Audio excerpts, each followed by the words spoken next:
Pada tahun 2017, saya, Setia Novanto, ditetapkan sebagai tersangka kasus korupsi IKTP. Saya dituduh menerima suap sebesar 2,3 triliun rupiah dari konsorsium vendor yang memenangkan proyek tersebut. Saya tidak menyangka akan ditangkap. Saya merasa tidak bersalah. Saya hanya menjalankan tugas saya sebagai ketua DPR untuk memastikan proyek IKTP berjalan lancar. Namun, saya tidak bisa mengelak dari kenyataan. Saya memang menerima uang dari konsorsium vendor. Uang itu diberikan untuk memuluskan pembahasan anggaran IKTP di DPR. Saya tahu apa yang saya lakukan itu salah. Saya menyesal telah terlibat dalam korupsi. Halo Saya semuanya, telah mengecewakan perkenalkan nama saya Syala Acila Iskandar, mahasiswa Fakultas Hukum Universitas Tarumanagara dengan NIM 205240209. Jadi pada kesempatan kali ini, saya akan menjelaskan materi UTS Hukum Kapita Selekta Pidana dengan model tanya jawab. Materi yang saya akan ambil adalah tentang tindak pidana korupsi dengan studi kasus Setia Novanto dalam proyek KTP elektronik atau iktp. Jadi singkatnya, bisa jelaskan dulu apa itu tindak pidana korupsi menurut hukum di Indonesia? Oke, jadi tindak pidana korupsi itu diatur dalam Undang-Undang Nomor 31 Tahun 1999 Junto Undang-Undang Nomor 20 Tahun 2001. Intinya, korupsi itu adalah perbuatan memperkaya diri sendiri atau memperkaya orang lain yang merugikan keuangan negara, menyalahgunakan kewenangan jabatan, atau bisa juga menerima hadiah terkait jabatan. Jadi definisi ini tuh sebenarnya luas banget, bukan cuma soal ambil uang negara, tapi juga bisa penyalahgunaan kekuasaan. Jadi korupsi itu bentuknya sangat banyak, bervariasi dan berbeda-beda. Sekarang kita lanjut ke pertanyaan kedua. Kasus apa yang akan kamu pilih sebagai contoh? Jadi kasus yang saya ambil adalah kasus Setia Novanto, mantan Ketua DPR RI, karena Setia Novanto ini terbukti melakukan korupsi dalam proyek KTP elektronik atau iktp. Kasus ini juga diputus di tingkat Mahkamah Agung dengan putusan nomor 1537 K Pidana Khusus tahun 2018. Wow, ini kasus yang cukup besar ya, sampai terkenal ke seluruh Indonesia. Iya, benar sekali. Dan bahkan waktu proses persidangan, masyarakat tuh sangat menyoroti kasus ini karena kasus ini melibatkan pejabat tinggi legislatif. Jadi bukan orang biasa. Oke, kita lanjut ke pertanyaan ketiga. Kalau begitu, bagaimana keputusan pengadilan terhadap Novanto? Jadi pada tanggal 24 April 2018, Pengadilan Tindak Pidana Korupsi Jakarta Pusat menjatuhkan sebanyak 3 hukuman. Hukuman yang pertama 15 tahun penjara, hukuman kedua denda sebanyak 500 juta, dan hukuman yang terakhir pencabutan hak politik selama 5 tahun. Dan hakim ini menilai Novanto terbukti melanggar pasal 2 ayat 1 Junto, pasal 18 Undang-Undang Tindak Pidana Korupsi Junto, dan pasal 55 ayat ke-1 Kitab Undang-Undang Hukum Pidana.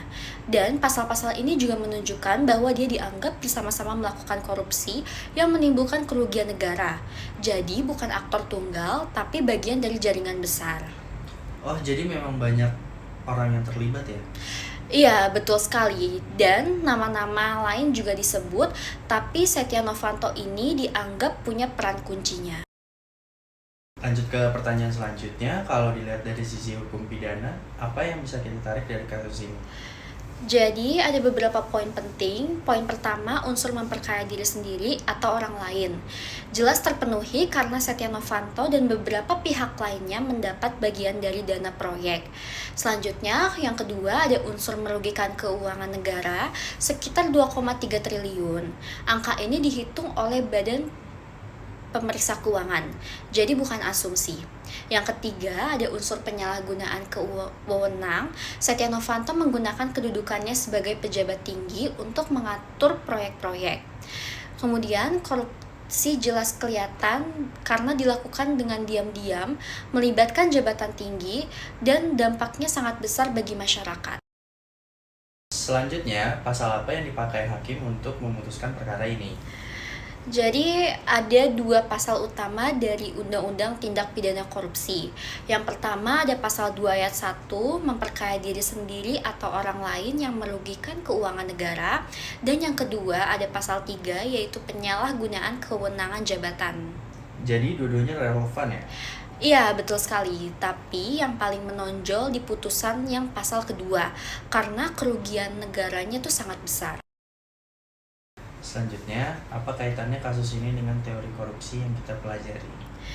Jadi, ada beberapa hal. Yang pertama, ada korupsi disebut extraordinary crime atau kejahatan luar biasa.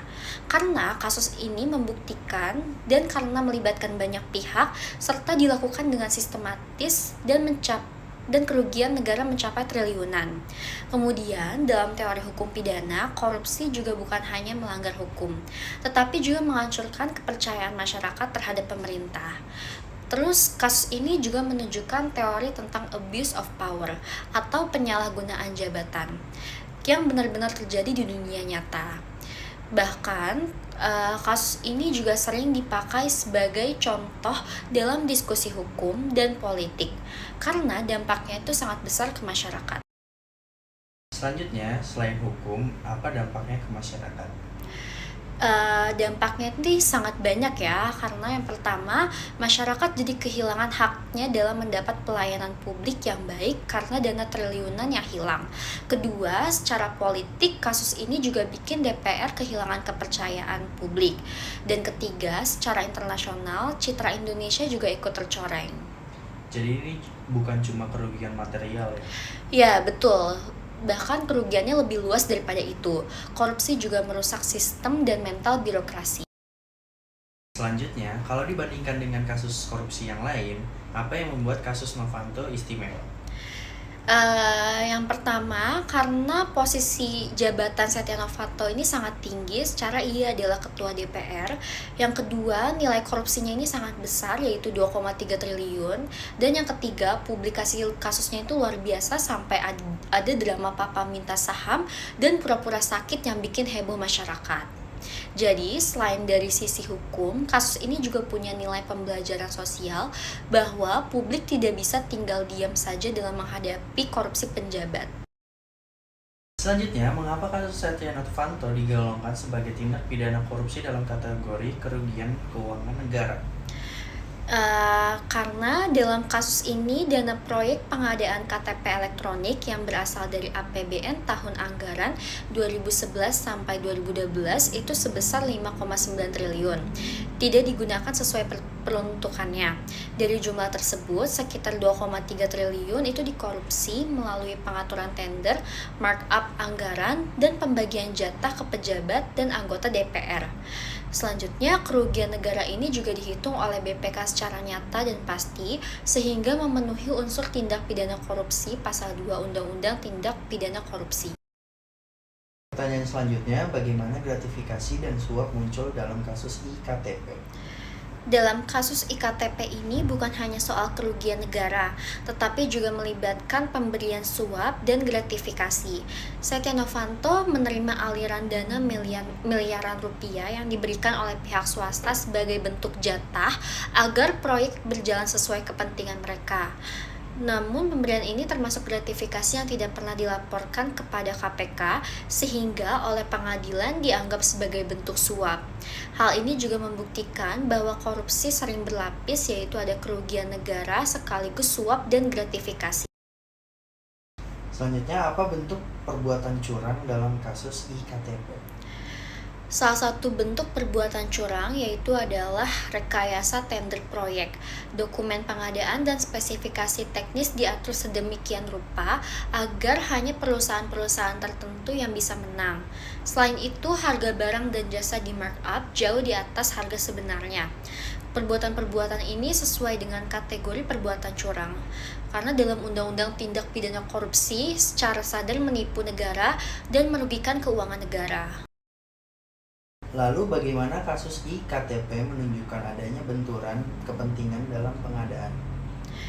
Benturan kepentingan itu dapat dilihat dari fakta bahwa anggota-anggota DPR dan pejabat pemerintah yang seharusnya mengawasi penggunaan anggaran, malah justru mereka ikut menerima aliran dana dari proyek-proyek tersebut. Artinya, pengambil keputusan memiliki kepentingan pribadi dalam proyek yang mereka awasi. Hal ini juga jelas termasuk tindak pidana korupsi karena mereka mengabaikan prinsip netralitas dan akuntabilitas jabatan publik. Kemudian apa saja karakteristik tindak pidana korupsi yang terlihat jelas dalam kasus IKTP? Ada beberapa karakteristik yang nyata. Yang pertama, sulit dideteksi karena dilakukan melalui prosedur formal DPR dan kementerian. Yang kedua, kompleks karena melibatkan banyak pihak. Yang ketiga, menggunakan kebohongan melalui dokumen dan pengaturan anggaran. Yang keempat, dampaknya sangat luas dengan kerugian 2,3 triliun. Yang kelima, sulit dituntut karena melibatkan tokoh berpengaruh. Namun KPK berhasil membuktikan kasus-kasus ini melalui bukti digital, saksi, dan aliran dana. Selanjutnya, bagaimana hubungan kasus IKTP dengan tindak pidana pencucian uang? Dana hasil korupsi IKTP atau KTP elektronik itu tidak hanya berhenti di rekening pelaku, tetapi dialirkan ke berbagai pihak, dibelikan aset, dan disamarkan melalui perusahaan-perusahaan cangkang. Ini merupakan bentuk tindak pidana pencucian uang. Oleh karena itu, selain dijerat dengan Undang-Undang Tindak Pidana Korupsi, beberapa pihak yang terlibat juga itu dijerat dengan Undang-Undang TPPU. Hal ini menunjukkan bahwa korupsi besar hampir selalu diikuti dengan upaya pencucian uang. Lalu mengapa pengadilan menjatuhkan pidana tambahan berupa pencabutan hak politik kepada Setia Novanto? Jadi, hakim itu menilai bahwa korupsi yang dilakukan oleh Setia Novanto tidak hanya merugikan negara secara material, tetapi juga menghancurkan integritas lembaga DPR. Oleh karena itu, selain pidana pokok berupa penjara dan denda, pengadilan juga menjatuhkan pidana tambahan berupa pencabutan hak untuk dipilih dalam jabatan publik selama 5 tahun. Setelah menjalani pidana pokok, hal ini juga dimaksudkan sebagai bentuk efek jera dan pembersihan dunia politik dari pejabat-pejabat yang korupsi. Bagaimanakah peran KPK dalam mengungkap kasus IKTP dan mengapa lembaga ini sangat penting? Jadi, KPK berperan sejak awal dalam penyelidikan, mulai dari memeriksa saksi, menelusuri aliran dana, hingga membawa kasus ini ke pengadilan tindak pidana korupsi. Kewenangan khusus dari KPK seperti penyadapan dan pemeriksaan rekening bank itu memungkinkan terbongkarnya kasus besar seperti ini. Tanpa KPK, kasus KTP elektronik ini kemungkinan besar akan sulit terungkap karena melibatkan pejabat tinggi legislatif. Pertanyaan selanjutnya, bagaimana hubungan kasus IKTP dengan kepercayaan investor asing terhadap Indonesia? Jadi dalam kasus KTP elektronik atau IKTP yang melibatkan pejabat tinggi legislatif itu menimbulkan keraguan terhadap integritas sistem hukum dan birokrasi Indonesia. Bagi investor asing, korupsi dalam proyek besar nasional itu menandakan adanya risiko tinggi dalam berbisnis di Indonesia. Hal ini dapat menurunkan minat investasi, memperlambat pembangunan, serta merugikan perekonomian nasional. Ya, mengapa kasus Setia Novanto dianggap sebagai bentuk white collar crime? Karena pelaku utamanya adalah pejabat tinggi negara atau ketua DPR yang menggunakan kekuasaan politiknya, bukan kejahatan jalanan.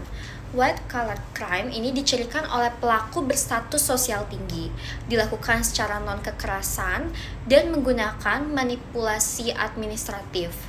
Serta kasus ini juga jelas memenuhi ciri tersebut, yaitu dilakukan di balik meja kekuasaan dengan modus pengaturan proyek dan suap, serta merugikan negara dalam jumlah yang cukup besar.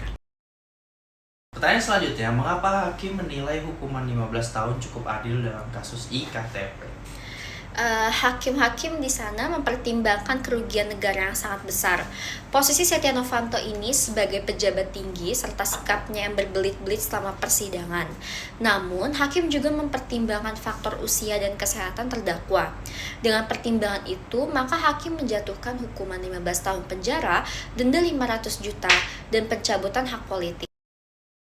Selanjutnya, bagaimana kasus IKTP bisa dijadikan sebagai bahan kajian akademik untuk mahasiswa hukum? Oke, jadi kasus ini bisa dijadikan studi kasus lengkap mulai dari segi teori yang menunjukkan unsur-unsur korupsi, gratifikasi abuse of power, hingga extraordinary crime. Dari segi praktik, memperlihatkan bagaimana pembuktian ini dilakukan dan bagaimana peran KPK hingga bagaimana pengadilan memutus. Dengan menganalisis kasus ini, mahasiswa bisa memahami penerapan teori-teori dalam realitas hukum. Jadi, kasus ini sebenarnya contoh lengkap ya bagaimana korupsi itu bekerja dan ada penyalahgunaan jabatan, ada aliran dana ya ke banyak pihak dan negara jadi rugi yang sangat besar. Benar sekali, dan putusan pengadilan juga menunjukkan bahwa hukum ini bisa menjangkau pejabat setinggi apapun. Harapannya dari kasus ini jadi pelajaran untuk kita semua supaya penyelenggaraan negara nggak lagi main-main dengan jabatan. Nah, oke. Jadi itu dia pembahasan kita tentang kasus IKTP Setia Novanto. Terima kasih sudah menonton. Sampai jumpa. Sampai jumpa, semoga semuanya bermanfaat.